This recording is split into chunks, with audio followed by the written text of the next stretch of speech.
बिस्मिल्लाहिर्रहमानिर्रहीम। आज हम डेटाबेस अप्रोच के बारे में पढ़ेंगे। उसकी कुछ टर्मिनोलॉजीज़ हैं, उनके बारे में पढ़ते हैं। आज ज़्यादातर हमारी डेफिनेशंस ही होंगी। सबसे पहले देखते हैं कि एंटिटी क्या है। Entity a person, place, an object, an event or a concept in the user environment about which the organization wishes to maintain data। Entity क्या है कि कोई पर्सन हो सकती है, कोई प्लेस हो सकती है, कोई ऑब्जेक्ट हो सकती है, कोई इवेंट हो सकती है, या कोई ऐसा कोई कंसेप्ट जो यूज़र अपने जो यूज़र के लिहाज से कोई इम्पोर्टेंस रखता हो और जो ऑर्गेनाइजेशन है वो उससे रिलेटेड डाटा को मेंटेन करे। एंटिटी वो है कि जब डेटाबेस में कोई भी जो चीज़ है वो जिससे रिलेटेड आप कोई भी डाटा रखोगे उसको हम कहते हैं एंटिटी। तो इस वजह से हम उसको देखेंगे कि क्या आया ये पर्सन, जो ऑर्गेनाइजेशन है जो उस डाटा को मेंटेन कर रही है, जिसके रिलेटेड डेटाबेस बनाई जा रही है, क्या वो इम्पोर्टेंट है। फिर पर्सन है, अब वो जो डाटा है वो कोई पर्सन हो सकता है, जैसे उसके एम्प्लॉयज़ हो सकते हैं, वो स्टूडेंट्स हो सकते हैं, कोई इस तरह का डाटा हो सकता है। फिर कोई प्लेस है, अब वो अब देखेंगे यूनिवर्सिटी है तो उसके कैंपसेस होंगे, टेलीकॉम कंपनी है तो उसके क्या होंगे, सिटीज़ होंगे, वो प्लेसेस में आ गए। फिर ऑब्जेक्ट्स आ जाएंगे। फिर इवेंट हो सकता है कि आपका एम्प्लॉय है तो उसकी आपने क्या रखा हुआ है कि जॉइनिंग डेट रखी हुई है, उसके लिहाज से आप चीज़ें मेंटेन करें, या आप उसका क्या है कि डेट ऑफ बर्थ को रखें, ये इवेंट्स हैं। इस तरह की जो चीज़ें हैं वो क्या होंगी, आपकी एंटिटीज होंगी। अब आता है रिलेशनल डाटाबेस। पहले था डेटाबेस, अब आ गया रिलेशनल डाटाबेस। क्या है?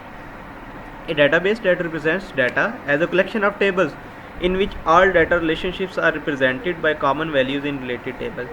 कि जब आपके डेटाबेस में क्या है कि मुख्तलिफ टेबल्स जो हैं उनके रिलेशंस बने और उन टेबल्स के क्या एक कलेक्शन है, उसको हमने रिप्रेजेंट करना है, और वो क्या है, वो पूरे का पूरा उसमें जो डाटा है वो रिलेशनशिप्स में है, और वो सारी की सारी रिप्रेजेंटेशन क्या है, कॉमन वैल्यूज़ के साथ है।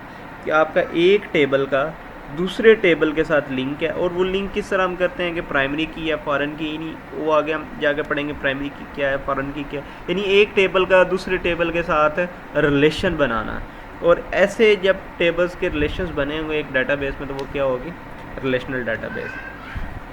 अब रिलेशनशिप्स क्या है? अब रिलेशनशिप्स में क्या होता है कि well structured database establishes the relationship between entities that exist in the organizational data so that the desired information can be retrieved। कि अब आपके पास क्या है कि एक वेल स्ट्रक्चर्ड डाटाबेस है, उसमें आप क्या करते हो कि रिलेशनशिप्स किस पर बताओगे, एंटिटीज़ के अब रिलेशनशिप किसके दरमियान बन गया, जो आपने पीछे एंटिटीज़ पढ़ी, ये जो अपनी एंटिटीज़ थी इनके दरमियान में आपने रिलेशन बनाना है। वो रिलेशन बनेगा तो क्या होगा, रिलेशनल डाटाबेस होगी। अब वो रिलेशंस किस तरह के हो सकते हैं, वो यहाँ तो मोस्टली जो रिलेशनशिप्स होंगे वो वन टू मैनी होगा। फिर वन टू मैनी के अलावा मैनी टू मैनी भी हो सकते हैं। कि उसकी अब एक एग्जांपल देखिए कि एक कस्टमर है, कस्टमर की एक एंटिटी है और ऑर्डर की एक एंटिटी है। ऑर्डर, अब क्या है, एक customer can place more than one order. अब क्या है, कस्टमर सिंगल है, ऑर्डर क्या है, मैनी है, वन भी हो सकता है मैनी भी हो सकता है। अब वो क्या है कि वन टू मैनी का रिलेशन बन गया कि customer can place more than one order with a company. अब एक एग्जांपल हम देखते हैं। क्या है कि एक कस्टमर है और ऑर्डर है और प्रोडक्ट है, ये तीन जो हैं ये इसकी मुख्तलिफ जो हैं वो एंटिटीज़ बनी हैं। अब देखें, कस्टमर प्लेसेस ऑर्डर, अब कस्टमर क्या है, सिंगल है, और ऑर्डर क्या है, मैनी है। अब कस्टमर प्लेसेस मैनी ऑर्डर। अब क्या है, order many order contains in many product, ये मैनी टू मैनी का रिलेशन बन गया। अब देखें, अब इसको थोड़ा सा दूसरी तरफ पढ़ते हैं। अब क्या, order many order is placed by one customer, यानी ये किसका है कि मैनी टू वन का बन गया। मैनी ऑर्डर, उसके बाद many product is contained many. अब ये जो सिंबल होता है, ये जो आपको नज़र आ रहा है, ये मैनी का सिंबल है। Many product is contained in product is contained in order. अब ये कर गया, और उसके साथ ये आप देखें कि मैनी प्रोडक्ट्स को आप क्या कर रहे हैं, कंटेन कर रहे हैं। अब एक और एग्जांपल देखें, कस्टमर है, ऑर्डर है, ऑर्डर लाइन है, प्रोडक्ट है। अब कस्टमर के अंदर क्या है, कस्टमर आईडी है, कस्टमर नेम है। ऑर्डर का क्या है, ऑर्डर आईडी है, कस्टमर आईडी है। ऑर्डर के एंटिटी के अंदर क्या है, ऑर्डर आईडी है, कस्टमर आईडी, ऑर्डर। अब ये चीज़ देखिएगा, अब पीछे आपने पढ़ा रिलेशनशिप्स कैसे बनते हैं मुख्तलिफ टेबल्स के। अब ये एक टेबल है कस्टमर का, ये ऑर्डर का टेबल है। अब कस्टमर के टेबल में कस्टमर आईडी है। अब यहाँ पे भी देखें कस्टमर आईडी रिलेशन तो बन गया। अब यहाँ पे इस तरह वो आगे आप जाकर जब थोड़ा सा आप आगे डीप में पढ़ेंगे तो आपको आइडिया होगा कि किस तरह प्राइमरी की बनाया जाता है, उसके क्या तरीकाकार है। ये सिर्फ आप एक एग्जांपल देखें कि क्या है, customer places order, one customer places many order, order is placed by customer.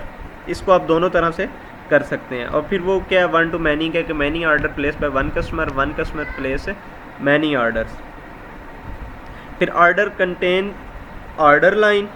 अब क्या है कि one order contain many order line. Order line में क्या है, क्वांटिटी है वो वन भी हो सकती है, ज़्यादा भी हो सकती है, कि order line is contained in order. फिर ऑर्डर लाइन में क्या है, आगे आ जाए, order line is for product. अब प्रोडक्ट में क्या है कि मैनी भी हो सकती हैं और सिंपल भी हो सकता है। अब क्या है, मैनी ऑर्डर लाइन है इज़ फॉर प्रोडक्ट। अब दूसरी तरफ पढ़ते हैं कि order is placed by customer, order line is contained in order, and order line is for customer and product has order line. अब आ जाता है DBMS, डेटाबेस मैनेजमेंट सिस्टम।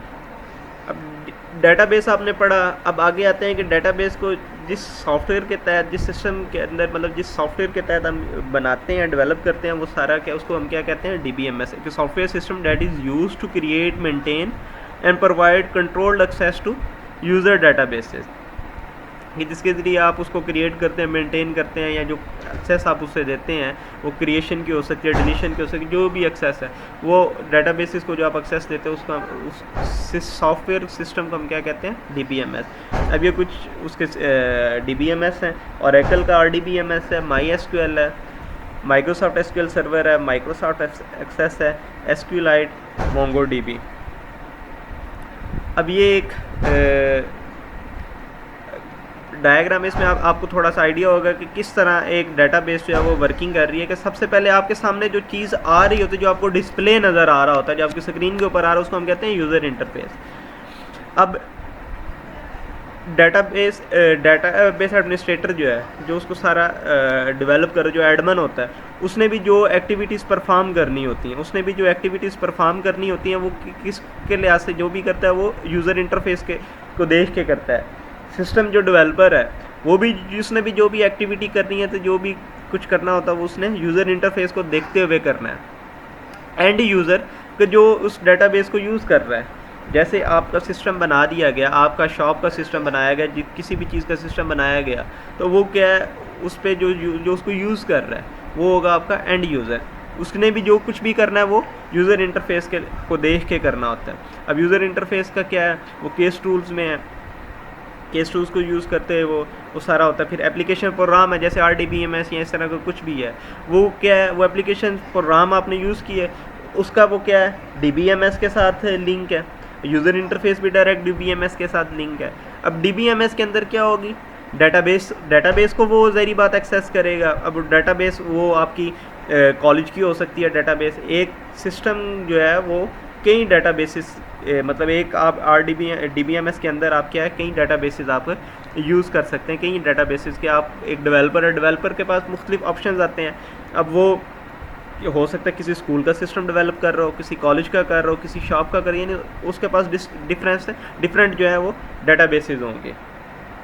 अब DBMS से क्या, डेटा और रिपोजिटरी क्या है, आपको पहले भी बताया था कि जहाँ पे एक ऐसी प्लेस कि जहाँ पे मुख्तलिफ डेटाबेसेस जो हैं वो स्टोर हों, उनमें आपकी क्या है, आपके पास, जैसे आपको मैंने बताया कि एक डेवलपर है, डेवलपर जो है वो क्या करता है कि वो कई सिस्टम्स जो है वो डेवलप करता है। कॉलेज का हो सकता है, यूनिवर्सिटी का हो सकता है, किसी अदारे का, किसी भी चीज़ का हो सकता है, तो उसमें ज़ाहिर बात है डिफरेंट डेटाबेसेस। अब वो जितनी डेटाबेसेस वो एक जगह पे पड़ी होंगी उसको हम क्या कहते हैं, रिपोजिटरी है। यानी DBMS क्या, उस रिपोजिटरी में से अपनी कंसर्न डेटाबेस को जो है वो पिक कर लेगा। बाकी इंशाल्लाह हम एडवांटेजेस जो हैं वो हम अपने नेक्स्ट लेक्चर में जो है वो कवर करेंगे इंशाल्लाह। आज के लिए इतना ही। अल्लाह हाफिज़।